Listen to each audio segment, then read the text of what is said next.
ನೋಡಿ, ಸೈಟ್ ಅನ್ನ ಪಡೆದು ಖಾಲಿ ಬಿಟ್ಟವರಿಗೆ ಸರ್ಕಾರ ಇದೀಗ ಬಿಗ್ ಶಾಕ್ ಅನ್ನ ಕೊಟ್ಟಿದೆ. ಬಿಡಿ ಸೈಟ್ ಅನ್ನ ಪಡೆದುಕೊಂಡು ಖಾಲಿ ಬಿಟ್ರೆ ಹುಷಾರ್ ಹುಷಾರ್. ಸೈಟ್ ಅನ್ನ ಖರೀದಿಸಿ 5 ವರ್ಷದೊಳಗೆ ಮನೆಯನ್ನ ಕಟ್ಟಿಸಬೇಕು. 5 ವರ್ಷದೊಳಗೆ ಮನೆಯನ್ನ ಕಟ್ಟಿಸದೇ ಇದ್ರೆ ಸೈಟ್ ಸರ್ಕಾರದ ವಶಕ್ಕೆ. ಸೈಟ್ಗೆ ಪಾವತಿಸಿರುವಂತಹ ಹಣಕ್ಕೆ ನೀವು ಬಡ್ಡಿ ಸಮೇತ ವಾಪಸ್ ಕೊಡಬೇಕಾಗುತ್ತೆ ಅಂತ ಖಡಕ್ ಸೂಚನೆಯನ್ನ ಕೊಡಲಾಗಿದೆ. ಈಗ ಬೆಂಗಳೂರಿನಲ್ಲಿ ಸೈಟ್ ಪಡೆದಂತಹ ಖಾಲಿ ಬಿಟ್ಟಿರತಕ್ಕಂತಹ ಸರ್ಕಾರ ಇದೀಗ ಬಿಗ್ ಶಾಕ್ ಅನ್ನ ಕೊಟ್ಟಿದೆ. ನೋಡಿ, ಬಿಡಿ ಸೈಟ್ ಅನ್ನ ಪಡೆದುಕೊಂಡು ಖಾಲಿ ಬಿಡುವಂತಿಲ್ಲ, ಖಾಲಿಯನ್ನ ಬಿಡಬಾರದು. ಸೈಟ್ ಖರೀದಿ ಮಾಡಿದ 5 ವರ್ಷದ ಒಳಗೆ ಮನೆಯನ್ನ ಕಟ್ಟಿಸಬೇಕು. ಇನ್ನು 5 ವರ್ಷದ ಒಳಗೆ ಮನೆಯನ್ನ ಕಟ್ಟಿಸದೇ ಇದ್ರೆ ಸೈಟ್ ಸರ್ಕಾರವನ್ನ ವಶಕ್ಕೆ ಪಡೆದುಕೊಳ್ಳುತ್ತೆ. ಇನ್ನು ಸೈಟ್ಗೆ ಪಾವತಿಸಿರುವಂತಹ ಹಣಕ್ಕೆ ನೀವು ಬಡ್ಡಿ ಸಮೇತ ಅದನ್ನ ವಾಪಸ್ ಕೊಡಬೇಕಾಗುತ್ತೆ ಅಂತ ಖಡಕ್ ಎಚ್ಚರಿಕೆಯನ್ನು ನೀಡಲಾಗಿದೆ.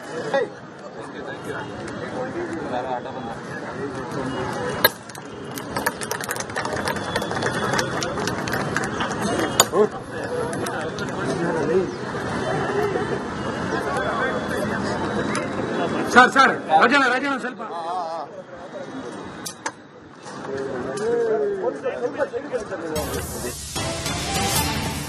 ಹೆಸರಿನ ಬಿಡಿ ಅಥವಾ ಇತರೆ ಸೈಟ್ಗಳಲ್ಲಿ ಮನೆಯನ್ನ ನಿರ್ಮಿಸಬೇಕು. ಖಾಲಿ ಸೈಟ್ಗಳಲ್ಲಿ 5 ವರ್ಷದಲ್ಲಿ ಮನೆಯನ್ನ ಕಟ್ಟಬೇಕಾಗುತ್ತೆ. ಮನೆಯನ್ನ ನಿರ್ಮಿಸದೇ ಇದ್ರೆ ದುಪ್ಪಟ್ಟು ತೆರಿಗೆಯನ್ನ ಇಲಾಖೆಗೆ ಪಾವತಿ ಮಾಡಬೇಕಾಗುತ್ತೆ. ಇನ್ನು ತೆರಿಗೆಯನ್ನ ಹಾಕ್ತೇವೆ, ಸೈಟ್ ಅನ್ನ ಕೂಡ ವಾಪಸ್ ಪಡೆಯುವ ಎಚ್ಚರಿಕೆಯನ್ನ ಕೊಟ್ಟಿದ್ದಾರೆ ಮುಖ್ಯಮಂತ್ರಿ ಡಿಕೆ ಶಿವಕುಮಾರ್. ಖಡಕ್ ಸೂಚನೆಯನ್ನ ಕೊಟ್ಟಿದ್ದಾರೆ. ಆ ಮೂಲಕ ಬೆಂಗಳೂರಲ್ಲಿ ಯಾವೆಲ್ಲ ಖಾಲಿ ಸೈಟ್ಗಳಿವೆ ಆ ಎಲ್ಲ ಮಾಲೀಕರಿಗೆ ಇದೊಂದು ಖಡಕ್ ಸೂಚನೆ ಅಂತ ಪರಿಗಣಿಸಲಾಗಿದೆ. ಅದಕ್ಕೆ ಡಬಲ್ ಟ್ಯಾಕ್ಸ್ ಸಿಸ್ಟಮ್ ಇಲ್ಲಾಂದ್ರೆ ವಾಪಸ್ ಸೈಟ್ ಅನ್ನ ಪಡ್ಕೊಳ್ಳುವಂತ ವ್ಯವಸ್ಥೆಯನ್ನು ಮಾಡಬೇಕಾಗ್ತದೆ. ನಿಮ್ಗೆ ಏನ್ ಬೇಕು ಎಲ್ಲ ನಾವು ಸಾಲ ಎಲ್ಲ ಬ್ಯಾಂಕ್ಗಳೆಲ್ಲ ಕೊಡ್ತಿದೆ, ಮನೆಗಳಿಗೆ ಕಡಿಮೆ ದರದಲ್ಲಿ ಕೊಡ್ತಿದೆ. ನೀವು ಚಿಕ್ಕ ಮನೆ ಯಾರು ಕಟ್ಕೊಳ್ಳಿ, ಆಮೇಲೆ ಬೇಕಾದ್ರೆ ಹೊಡೆದಾಕ್ಬಿಟ್ಟು ದೊಡ್ಡ ಮನೆ ಕಟ್ಕೊಳ್ಳುತ್ತೆ. ಆದ್ರೆ ಮನೆನೇ ಕಟ್ಟೆ ಖಾಲಿ ಇಟ್ಕೊಂಡು ಬರೀ ಇನ್ವೆಸ್ಟ್ಮೆಂಟ್ ಅಂತ ಇಟ್ಕೊಂಡು ಕೂತ್ಕೊಂಡ್ರೆ ಅದು ನಾವು ಸರ್ಕಾರದವರು ಅಲ್ಲಾಗೋ. ಅದಕ್ಕೆ ಡಬಲ್ ಟ್ಯಾಕ್ಸ್ ಸಿಸ್ಟಮ್. ಹೆಚ್ಚಿನ ಮಾಹಿತಿಯನ್ನ ಕೊಡ್ತಾರೆ ನಮ್ಮ ಪ್ರತಿನಿಧಿ ಚರಣ್ ದೂರವಾಣಿ ಸಂಪರ್ಕದಲ್ಲಿದ್ದಾರೆ. ಎಸ್ ಚರಣ್, ಒಂದ್ ಕಡೆಗೆ ಡಿಕೆ ಶಿವಕುಮಾರ್ ಅವರು ಡೈರೆಕ್ಟ್ ಬೆಂಗಳೂರು ಖಾಲಿ ಸೈಟ್ಗಳಿಗೆ ಟಾರ್ಗೆಟ್ ಅನ್ನು ಮಾಡಿದ್ದಾರೆ. ಹೆಚ್ಚಿನ ಮಾಹಿತಿ ಏನೆಲ್ಲ ಸಿಗ್ತಾ ಇದೆ ಚರಣ್? ಎಸ್ ವೀರೇಶ್, ಏನು ಬೆಂಗಳೂರು ಸಂಪರ್ಕ ಕಡಿತವಾಗಿದೆ, ಮತ್ತೆ ಸಂಪರ್ಕಿಸುವಂತ ಕೆಲಸವನ್ನು ಮಾಡ್ತೀವಿ. ಸೈಟ್ ಮಾಲೀಕರಿಗೆ ಇದೀಗ ಸಿಎಂ ಡಿಕೆ ಶಿವಕುಮಾರ್ ಅವರು ಬಿಗ್ ಶಾಕ್ ಅನ್ನ ಕೊಟ್ಟಿದ್ದಾರೆ. ನೋಡಿ, ಸೈಟ್ ಖರೀದಿ ಮಾಡಿ 5 ವರ್ಷದ ಒಳಗಡೆ ನೀವೇನಾದ್ರೂ ಅಥವಾ ಅಲ್ಲಿ ಮನೆಯನ್ನ ಅಥವಾ ನಿಮ್ಮ ಒಂದು ವೈಯಕ್ತಿಕವಾಗಿ ಅದನ್ನ ಉಪಯೋಗಿಸಿಕೊಳ್ಳಲಿಲ್ಲ ಅಂದ್ರೆ ನೇರವಾಗಿ ಸರ್ಕಾರ ಅದರಲ್ಲಿ ಎಂಟ್ರಿಯಾಗಿ ನಿಮ್ಮ ಒಂದು ಜಾಗವನ್ನ ವಶಕ್ಕೆ ಪಡೆದುಕೊಳ್ಳುತ್ತೆ. ಜೊತೆಗೆ ಆ ಒಂದು ಸೈಟ್ಗೆ ಕೊಟ್ಟಿರ್ತಕ್ಕಂಥ ಹಣಕ್ಕೆ ದುಪ್ಪಟ್ಟಾಗಿ ಬಡ್ಡಿ ಸಮೇತ ನೀವು ವಾಪಸ್ ಕಟ್ಟಬೇಕಾಗುತ್ತೆ. ಮತ್ತೆ ಸಂಪರ್ಕಕ್ಕೆ ಸಿಕ್ಕಿದ್ದಾರೆ ನಮ್ಮ ಪ್ರತಿನಿಧಿ ಚರಣ್. ಚರಣ್, ಡೈರೆಕ್ಟ್ ಆಗಿ ಡಿಕೆ ಶಿವಕುಮಾರ್ ಅವರು ಇದೀಗ ಬೆಂಗಳೂರಿನ ಖಾಲಿ ಸೈಟ್ಗಳಿಗೆ ಒಂದು ಟಾರ್ಗೆಟ್ ಅನ್ನು ಮಾಡಿದ್ದಾರೆ. 5 ವರ್ಷದೊಳಗಡೆ ನೀವು ಮನೆಯನ್ನ ಅಥವಾ ನೀವು ಅದನ್ನ ಉಪಯೋಗಿಸಿಲ್ಲ ಅಂತಂದ್ರೆ ಅದನ್ನ ನಾವು ಕಬ್ಜಾ ಮಾಡ್ತೀವಿ ಅಂತಕ್ಕಂಥ ಖಡಕ್ ಸೂಚನೆಯನ್ನು ಕೊಟ್ಟಿದ್ದಾರೆ. ಹೆಚ್ಚಿನ ಮಾಹಿತಿನೆಲ್ಲ ಕೊಡ್ತೀರಿ ಚರಣ್?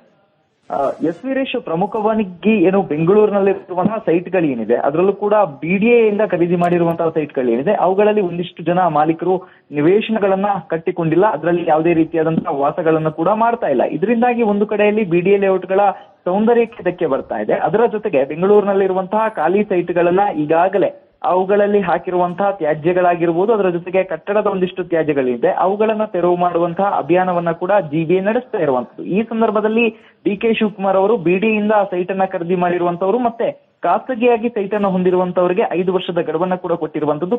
ಸೈಟ್ ಅನ್ನ ಖರೀದಿ ಮಾಡಿ 5 ವರ್ಷಗಳು ಆಗಿರುವಂತಹ ಮಾಲೀಕರೇನಿದ್ದಾರೆ ಅವರಿಗೆ ನಿವೇಶನಗಳು ಅಥವಾ ಅಲ್ಲಿ ಮನೆಗಳನ್ನ ಕಟ್ಟಿಕೊಳ್ಳದೆ ಹೋದಲ್ಲಿ ಅವುಗಳನ್ನ ಒಂದು ಹಂತವಾಗಿ ವಾಪಸ್ ಪಡೆಯುವಂತ ನಿರ್ಧಾರವನ್ನ ಕೂಡ ಮಾಡಿರುವಂತದ್ದು. ಅದರ ಜೊತೆಗೆ ಹೆಚ್ಚುವರಿ ತೆರಿಗೆ, ಒಂದು ವೇಳೆ ನಿವೇಶನಗಳನ್ನ ಕಟ್ಟಿಲ್ಲ ಅಂತ ಆದ್ರೆ ಆಸ್ತಿ ತೆರಿಗೆಗಳನ್ನ ಹೆಚ್ಚುವರಿಯಾಗಿ ಪಾವತಿ ಮಾಡಿ ಅದರಲ್ಲಿ ದಂಡವನ್ನ ವಿಧಿಸಲಿಕ್ಕೆ ಕೂಡ ನಿರ್ಧಾರವನ್ನು ಮಾಡಿದ್ದಾರೆ. ಒಂದು ವೇಳೆ ಆಸ್ತಿ ತೆರಿಗೆ ಪಾವತಿಯನ್ನ ಕೂಡ ಮಾಡದೆ ಹೋದಲ್ಲಿ ಅಂತಹ ಒಂದು ಸೈಟ್ಗಳೇನಿದೆ ಅವುಗಳನ್ನ ಸಂಪೂರ್ಣವಾಗಿ ಮುಟ್ಟುಗೋಲು ಹಾಕೋದಕ್ಕೆ ನಿರ್ಧಾರ ಕೂಡ ಮಾಡಿರುವಂತದ್ದು. ಇದಕ್ಕೆ ಪ್ರಮುಖವಾಗಿ ಕಾರಣ ಆಗ್ತಾ ಇರುವುದು ಬೆಂಗಳೂರಿನ ಸೌಂದರ್ಯಕ್ಕೆ ಈ ಖಾಲಿ ಸೈಟ್ಗಳು ಮಾರಕ ಆಗ್ತಾ ಇದೆ ಅನ್ನುವಂತಹ ಒಂದು ಕಾರಣ. ಯಾಕಂತ ಹೇಳಿದ್ರೆ ಖಾಲಿ ಸೈಟ್ಗಳು ಕಂಡ ತಕ್ಷಣ ಅಲ್ಲಿ ಕಸಗಳನ್ನ ಹಾಕುವಂತದ್ದಾಗಿರ್ಬೋದು ಅಥವಾ ಇನ್ನಿತರ ಕಟ್ಟಡಗಳ ತ್ಯಾಜ್ಯಗಳನ್ನ ತಂದು ಹಾಕುವಂತಹ ಕೆಲಸಗಳು ಆಗ್ತಾ ಇದೆ. ಇದರಿಂದಾಗಿ ಲೇಔಟ್ಗಳು ಮತ್ತೆ ರಸ್ತೆಯ ಪಕ್ಕದಲ್ಲಿ ಇರುವಂತಹ ಖಾಲಿ ಸೈಟ್ಗಳೇನಿದೆ ಅದರ ಸೌಂದರ್ಯಗಳು ಹಾಳಾಗ್ತಾ ಇರುವಂತದ್ದು. ಈ ನಿಟ್ಟಿನಲ್ಲಿ ಈಗಾಗಲೇ ಜಿಬಿಎ ಏನು ಅಭಿಯಾನವನ್ನ ಆರಂಭಿಸ್ತಾ ಇದೆ. ಜಸ್ಟ್ ಕ್ಲೀನ್ ಬೆಂಗಳೂರು ಅನ್ನುವಂತ ಅಭಿಯಾನವನ್ನ ಕೂಡ ಆರಂಭ ಮಾಡಿರುವಂತದ್ದು. ಈ ಒಂದು ಅಭಿಯಾನದ ಜೊತೆಗೆ ಇದೀಗ